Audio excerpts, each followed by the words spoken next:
Good afternoon. Today, the people of Israel are under attack, orchestrated by a terrorist organization, Hamas.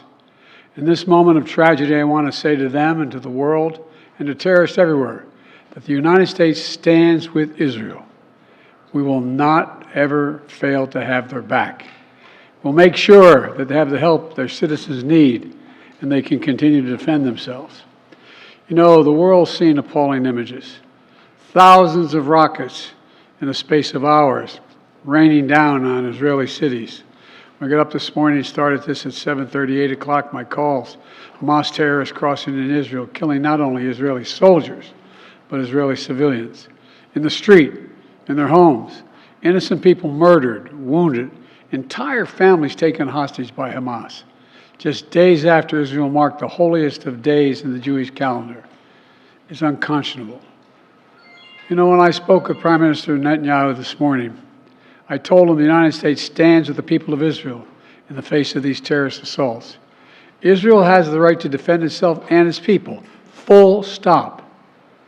There's never justification for terrorist attacks. And my administration's support for Israel's security is rock solid and unwavering. Let me say this as clearly as I can. This is not a moment for any party hostile to Israel to exploit these attacks to seek advantage.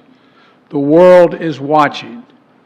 I've also been in contact with the King of Jordan, spoken with members of Congress, directed my national security team to engage with their Israeli counterparts, military to military, intelligence to intelligence, diplomat to diplomat, to make sure Israel has what it needs. I've also directed my team to remain in constant contact with leaders throughout the region, including Egypt, Turkey, Qatar, Saudi Arabia, Jordan, Oman, the UAE, as well as our European partners and the Palestinian Authority. It's also a terrible tragedy on a human level. It's hurting innocent people. Seeing the lives that have been broken by this, the families torn apart, it's heartbreaking. And Jill and I are praying for those families who've been impacted by this violence. We grieve with those who've lost their loved ones, lost a piece of their soul. We have hope for swift recovery for many who have been wounded. But we're going to remain in close touch with Prime Minister. I personally am going to remain in close contact with Prime Minister Netanyahu as this situation continues to develop. And let there be no mistake, the United States stands with the state of Israel, just as we have from the moment the United States became the first nation to recognize Israel 11 minutes after its founding 75 years ago. Thank you very much. Mr. President, was there an intelligence failure in the lead up to this attack?